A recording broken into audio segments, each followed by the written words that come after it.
Hari ini, mari kita belajar firman Tuhan dengan judul Hidup Tanpa Jawaban. Ketika kita bertanya kepada manusia di dunia, apakah kehidupan itu? Untuk apa kamu dilahirkan di bumi ini? Saya sering mendengar perkataan ini. Hidup dalam hidup kita adalah hidup tanpa jawaban. Jika begitu, kenapa kita manusia lahir di bumi ini? Kenapa kita tinggal di dunia ini?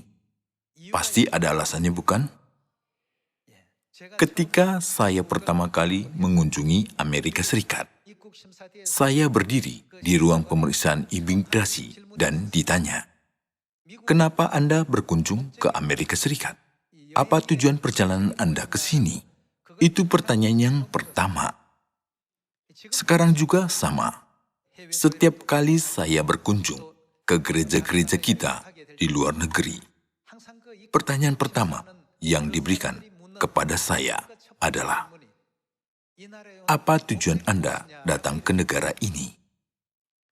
Kita adalah orang asing dan pendatang di bumi ini menurut Alkitab. Lalu, pasti ada tujuan kita datang ke sini, bukan? Kita harus hidup untuk tujuan hidup kita. Tak seorang pun bisa memberikan jawaban akan pertanyaan ini.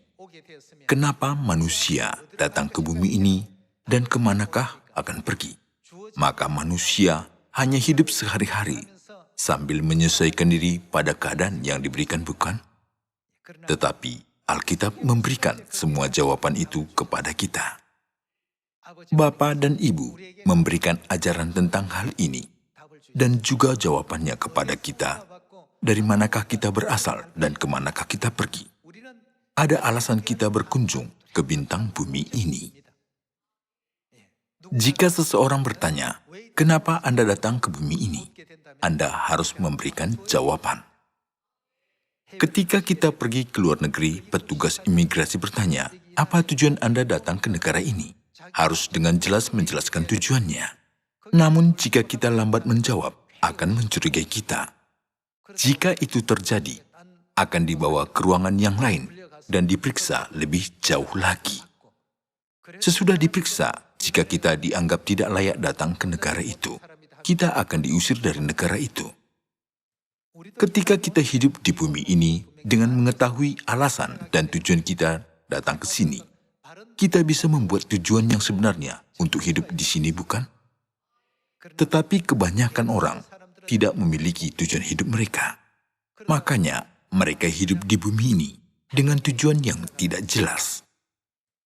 Kita sedang menjalani kehidupan iman ini dan pekerjaan Injil ini. Kita tidak boleh menghabiskan waktu hari Sabat hanya dengan datang ke Sion, menyanyikan pujian, berdoa, dan mendengar khotbah tanpa tujuan. Kita sudah tahu jawaban tentang hidup kita yang tidak diketahui manusia di dunia ini. Jadi kita perlu maju untuk mencapai jawaban itu, bukan? Saudara-saudari, waktu itu sungguh pendek. Di dalam Alkitab, hidup manusia diumpamakan sebagai uap yang sebentar saja kelihatan lalu lenyap, dan kita hidup di masa yang begitu pendek. Dan juga dikatakan bahwa hari-hari kita seperti rumput dan bunga. Saudara-saudari, pernahkah Anda memperhatikan bunga sakura mekar berapa lama dan lenyap? Sekitar seminggu atau lebih, banyak bunga bermekaran nampak cantik sekali. Hari berikutnya, itu hilang setengahnya. Dan keesokan harinya lagi, itu menghilang setengahnya lagi. Dalam setahun, dalam 365 hari, kira-kira selama 2 minggu, bunga itu mekar, bukan? Alkitab memberitahukannya dengan pasti kepada kita, betapa pendeknya hari-hari kita hidup di atas bumi ini. Karena itu, kita harus membagikan jawaban hidup kepada semua orang di dunia ini yang sedang hidup tanpa mengetahui jawaban yang bisa diketahui dan memimpin mereka ke dalam kerajaan surga. Ketika kita mengerti baik dunia jasmani ini maupun dunia rohani, kita bisa hidup dengan mengetahui jawaban hidup kita. Hampir semua orang hidup tanpa mengetahui jawaban hidup mereka. Mereka membuka mata mereka karena hari menjelang pagi, makan karena lapar, dan pergi ke tempat kerja setiap hari karena tidak ada orang yang memberikan makanan kepada mereka. Setelah 60 tahun dan 70 tahun berlalu, apa yang saya lakukan di bumi ini? Apa yang tertinggal dalam hidupku? Saat melihat ke belakang, tidak punya pilihan lain selain berpikir, sungguh itulah kehidupan saya yang hidup tanpa jawaban. Tuhan telah mengajar kita bahwa ada jawaban akan kehidupan manusia. Ada alasan kita datang ke bumi ini dan apa yang harus kita lakukan. Tetapi manusia melupakan itu dan menghabiskan masa hidup mereka yang hanya 70 dan 80 tahun lamanya. Jadi, kita perlu mengubah hidup kita untuk kita takut akan Tuhan dan mengetahui tujuan dan alasan kita datang ke bumi ini. Tolong buka Efesus pasal 2. Pasal 2 ayat 1 kita baca. Kamu dahulu sudah mati karena pelanggaran-pelanggaran dan dosa-dosamu. Kamu hidup di dalamnya karena kamu mengikuti jalan dunia ini.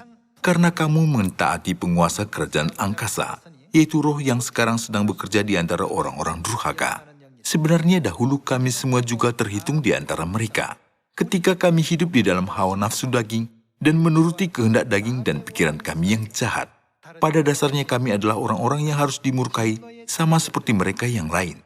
Tetapi Allah yang kaya dengan rahmat, oleh karena kasih-Nya yang besar yang dilimpahkannya kepada kita, telah menghidupkan kita bersama-sama dengan Kristus. Sekalipun kita telah mati oleh kesalahan-kesalahan kita, oleh kasih karunia kamu diselamatkan. Dan di dalam Kristus Yesus, Ia telah membangkitkan kita juga dan memberikan tempat bersama-sama dengan Dia di surga. Supaya pada masa yang akan datang, Ia menunjukkan kepada kita kekayaan kasih karunia-Nya yang melimpah-limpah, sesuai dengan kebaikan-Nya terhadap kita di dalam Kristus Yesus. Sebab, karena kasih karunia kamu diselamatkan oleh iman, itu bukan hasil usahamu, tetapi pemberian Allah. Di dalam Efesus pasal 2 dikatakan tentang hidup manusia. Kamu dahulu sudah mati karena pelanggaran-pelanggaran dan dosa-dosa yang telah kamu perbuat di surga. Kamu hidup di dalam kasih karunia Tuhan. Kita tidak datang ke bumi ini tanpa alasan apapun. Ada alasan dan tujuan kita berkunjung ke bintang bumi ini. Tetapi banyak orang di dunia ini sedang hidup tanpa mengetahui alasan mereka datang ke sini. Kita memberitakan Injil untuk memberikan jawabannya, bukan? Jika begitu, kenapa kita datang ke bumi ini? Mari kita cari tahu jawabannya melalui Alkitab. Mari kita baca Kejadian pasal 2 ayat 7. Ketika itulah Tuhan Allah membentuk manusia itu dari debu tanah dan menghembuskan nafas hidup ke dalam hidungnya. Demikianlah manusia itu menjadi makhluk yang hidup. Kita bisa mengerti manusia adalah makhluk yang dibuat Tuhan dengan debu tanah dan nafas hidupnya. Debu tanah adalah tubuh kita. Apakah nafas hidup itu? Itu adalah jiwa yang dimasukkan Tuhan ke dalam tubuh kita. Melalui Kejadian pasal 2, Tuhan mengajar kita bahwa manusia terdiri dari tubuh dan jiwa, yaitu roh. Kalau begitu, selama manusia hidup di bumi ini, ada orang yang mencari tahu jawaban hidupnya, dan juga ada yang hidup sia-sia tanpa menemukan jawabannya. Mereka yang hidup sia-sia tanpa menyadari alasan dan tujuan mereka datang ke bumi ini. Jadi akhirnya mereka akan terpaksa memasuki neraka. Tetapi orang yang menemukan jawaban hidupnya bisa belajar cara benar untuk menyembah Tuhan. Dan akhirnya akan memasuki kerajaan surga yang mulia, bukan? Di dalam Pengkhotbah pasal 12 ayat 7 ada tertulis, dan debu, yaitu tubuh kita, kembali menjadi tanah seperti semula, dan roh yang ada di dalam kita kembali kepada Allah yang mengaruniakannya. Tuhan telah menciptakan manusia dengan tubuh dan roh. Tetapi ketika seorang manusia meninggal, kedua hal itu kembali ke tempat asalnya. Tubuh kembali ke tanah dan roh kita kembali kepada Tuhan. Karena roh kita berasal dari Tuhan, roh kita kembali kepada Tuhan, bukan? Jika begitu, apakah roh kita telah hidup di kerajaan surga sebelum datang ke bumi ini? Mari kita cari tahu jawabannya. Amsal pasal 8 ayat 22 kita baca. Tuhan telah menciptakan aku sebagai permulaan pekerjaannya, sebagai perbuatannya yang pertama-tama dahulu kala. Sudah pada zaman purbakala aku dibentuk, pada mula pertama, sebelum bumi ada. Di sini, aku, dari firman aku dibentuk. Itu menunjukkan Salomo yang menulis kitab Amsal, bukan? Jadi, sebelum Salomo di bumi ini, berarti dia sudah diciptakan sebelum penciptaan bumi ini. Jadi, sebelum bumi ini diciptakan, apakah Salomo memiliki tubuh? Pasti tidak. Jika begitu, bukankah dia sudah hidup bersama dengan Tuhan di surga, di dunia 4 dimensi atau 5 dimensi, sebagai roh? Ayat 24 kita baca, sebelum air samudera raya ada, aku telah apa? Aku telah lahir sebelum ada sumber-sumber yang syarat dengan air. Sebelum gunung-gunung tertanam dan lebih dahulu daripada bukit-bukit, aku telah lahir. Sebelum ia membuat bumi dengan padang-padangnya atau debu dataran yang pertama. Ketika ia mempersiapkan langit, aku di sana. Ketika ia menggaris kaki langit pada permukaan air samudera raya. Salomo melihat Tuhan mengerjakan penciptaan di samping Tuhan pada waktu itu. Kalau begitu, bukankah kita bisa mengetahui bahwa pada waktu itu, Salomo ada dalam bentuk roh, bukan tubuh manusia yang memiliki daging, bukan? Kita baca ayat 30. Aku ada sertanya sebagai anak kesayangan, setiap hari aku menjadi kesenangannya, dan senantiasa bermain-main di hadapannya.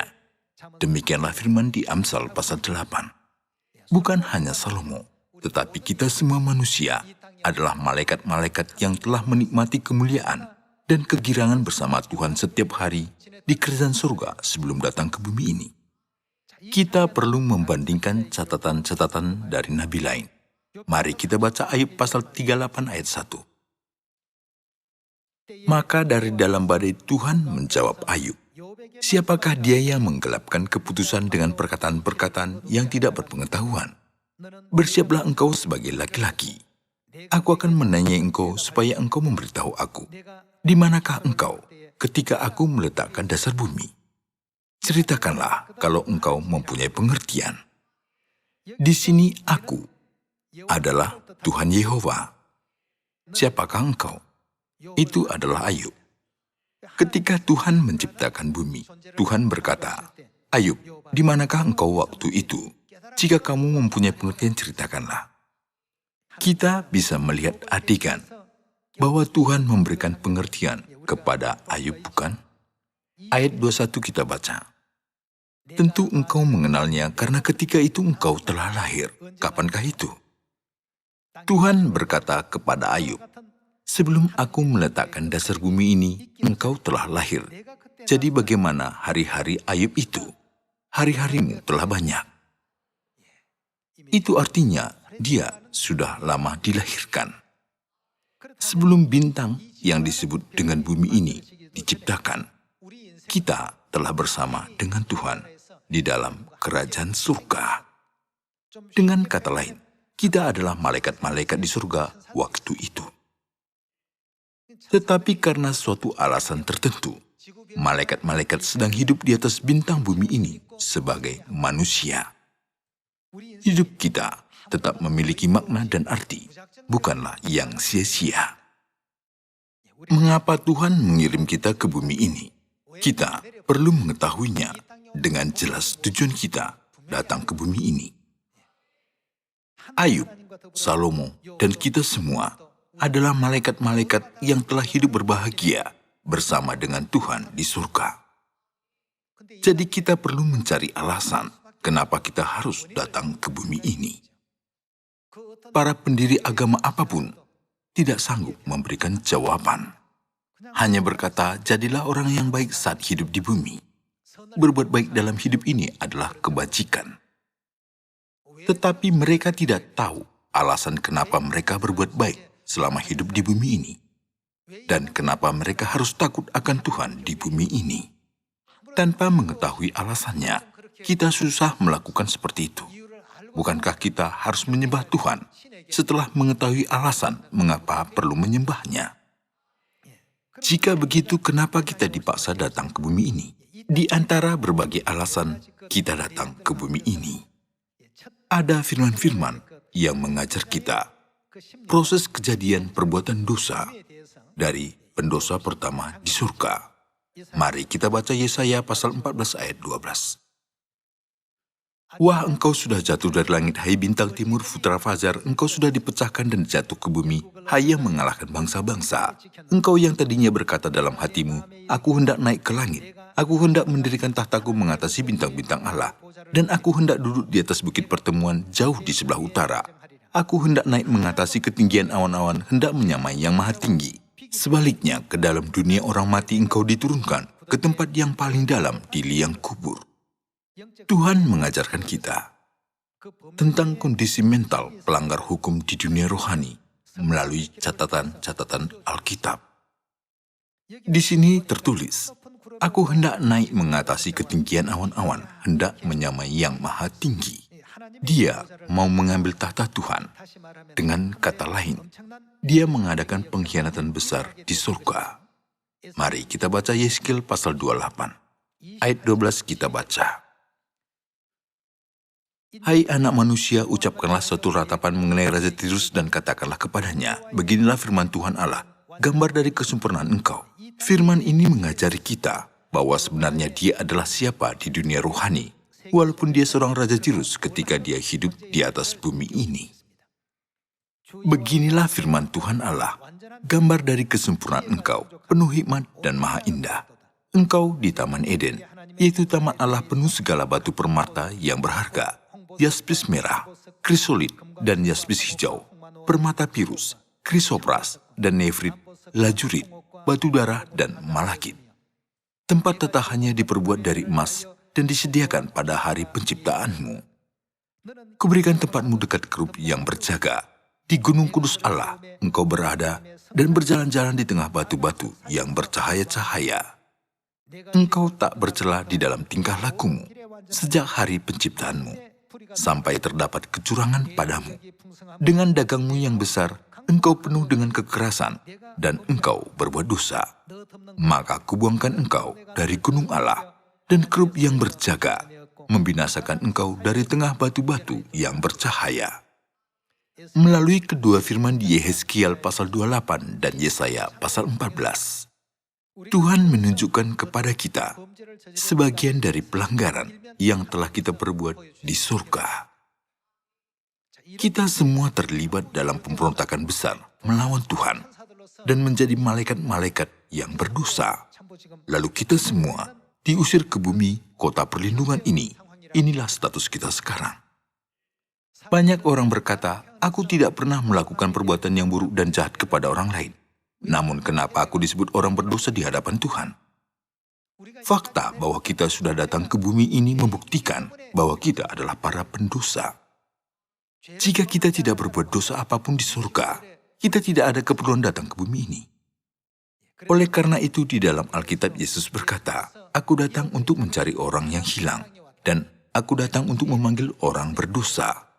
Melalui firman-firman Yesus itu, kita bisa mengerti bahwa kita adalah para pendosa yang telah diusir ke bumi ini setelah melakukan dosa di surga.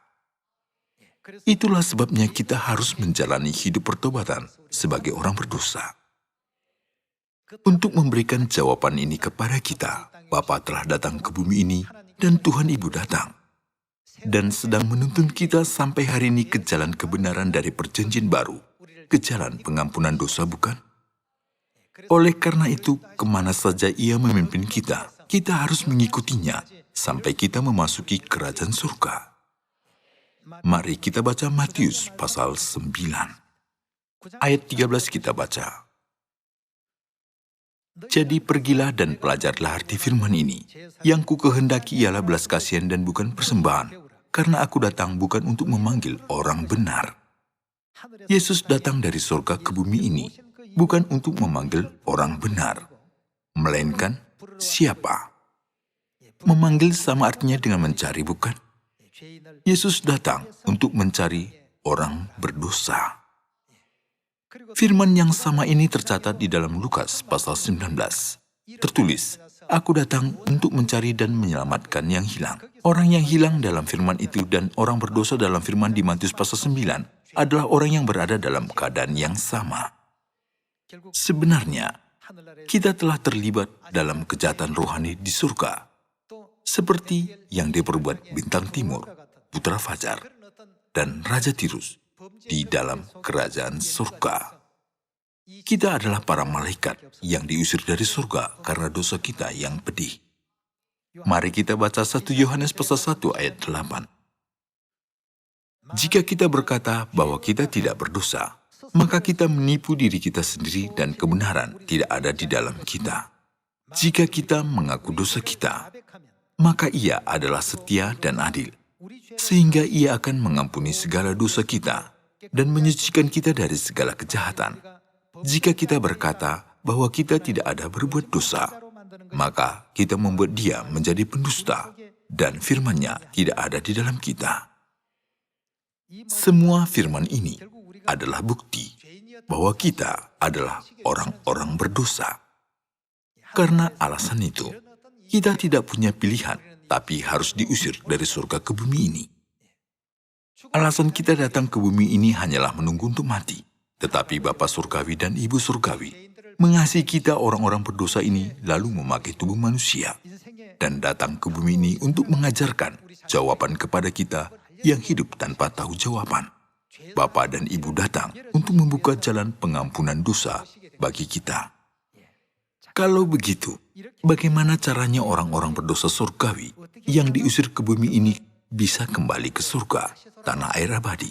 Malaikat-malaikat yang telah berbuat dosa di surga dan yang dilemparkan ke bumi, supaya pulang ke dunia asal. Dosa-dosa yang telah diperbuat haruslah diakhiri, yaitu mendapat pengampunan dosa sepenuhnya. Mari kita baca Efesus pasal 1 ayat 7. Sebab di dalam Dia dan oleh darahnya kita beroleh penebusan, yaitu pengampunan dosa menurut kekayaan kasih karunia-Nya. Di sini, darah siapakah yang dikatakan dalam ayat ini? Kita beroleh pengampunan dosa oleh darah Yesus Kristus. Pengampunan dosa di sini bukan hanya dosa yang ada di bumi, tetapi juga dosa yang sudah kita lakukan di dalam kerajaan surga. Kita beroleh penebusan, yaitu pengampunan dosa. Kalau begitu, dalam kebenaran apakah Tuhan menaruh darah Yesus Kristus yang memberikan pengampunan dosa kepada kita? Kita harus menemukan jawabannya. Kita mencari jawabannya dan menjalani kehidupan iman kita yang adalah perjalanan kita ke kerajaan surga tanah air abadi kita, bukan? Mari kita buka Matius pasal 26. Pasal 26 ayat 17 kita baca. Pada hari pertama dari hari raya roti tidak beragi, datanglah murid-murid Yesus kepadanya dan berkata, "Di mana engkau kehendaki kami mempersiapkan perjamuan Paskah bagimu?" Jawab Yesus, "Pergilah ke kota kepada Syanu dan katakan kepadanya, pesan guru, waktuku hampir tiba. Di dalam rumah mula aku mau merayakan Paskah bersama-sama dengan murid-muridku." Lalu murid-muridnya melakukan seperti yang ditugaskan Yesus kepada mereka dan mempersiapkan Paskah. Ayat 26 kita baca. Dan ketika mereka sedang makan, Yesus mengambil roti, mengucap berkat, memecah-mecahkannya lalu memberikannya kepada murid-muridnya dan berkata, "Ambillah, makanlah, inilah tubuhku." Sesudah itu ia mengambil cawan, mengucap syukur lalu memberikannya kepada mereka dan berkata, "Minumlah kamu semua dari cawan ini, sebab inilah darahku, darah perjanjian, yang ditumpahkan bagi banyak orang untuk pengampunan dosa." Untuk apakah perjanjian ini diadakan sesuai ayat 8? Inilah darahku, darah perjanjian, yang ditumpahkan bagi banyak orang untuk pengampunan dosa, kata Yesus, dan memberikan roti dan anggur Paskah. Kemudian dia menyebut perjanjian ini, perjanjian apa? Di dalam Matius itu disebut darah perjanjian, dan di dalam Lukas itu disebut perjanjian baru oleh darahku. Untuk banyak orang beroleh pengampunan dosa dengan darah perjanjian baru. Yesus Kristus sedang menjelaskan makna. Dia telah memberikan roti Paskah dan anggur Paskah. Dengan perkataan itu, dia mengadakan perjanjian itu dan memberikan ajaran yang berharga dengan berkata, barang siapa melakukan ini, ia akan beroleh pengampunan dosa. Karena dosa yang telah kita perbuat di surga, kita sedang hidup di bumi ini sebagai manusia. Maka, kita tidak bisa kembali ke tanah air rohani kita dengan dosa-dosa itu. Pengampunan dosa yang sempurna harus diberikan kepada kita. Kita tidak bisa memberikan pengampunan dosa atas diri kita sendiri. Di dalam Markus pasal 2 dan Lukas pasal 5, ada tertulis bahwa tidak seorang pun berkuasa mengampuni dosa kecuali Tuhan. Jika seseorang muncul dan mengampuni semua dosa manusia melalui perjanjian baru yang berkuasa untuk mengampuni dosa, dia adalah siapa sebenarnya? Dia adalah Tuhan sendiri. Siapakah dia yang telah datang ke bumi ini untuk mengampuni dosa manusia sepenuhnya dengan Paskah perjanjian baru? Bapa Ansanghong dan Ibu Surgawi Yerusalem baru datang ke bumi ini dan memberitahukan Paskah kepada kita dan membiarkan kita makan roti dan minum anggur Paskah. Tuhan telah membuat jalan kemuliaan ini, mengajarkan kita arah dan tujuan hidup, dan membuka jalan bagi kita semua. Kelelahan kita di bumi ini akan lenyap dan berakhir jika waktu berlalu. Tetapi kalau kita tidak memulihkan kehidupan mulia yang telah kita nikmati di kerajaan surga, kalau kita tidak menemukan jawaban itu, kita, semua manusia, akan menjadi malang dan akan disiksa dalam kesakitan di neraka untuk selama-lamanya. Roh dan pengantin perempuan sangat sedih karena takdir manusia itu. Jadi mereka datang ke bumi ini sebagai manusia dan sedang mencari anak-anak Sion, bukan? Bertobat memperoleh kerajaan surga dan keselamatan yang kekal. Berharap kita semua bisa hidup layak untuk memasuki kerajaan surga yang sudah dekat dengan kegirangan yang besar. Saya menutup khotbah ini. Terima kasih.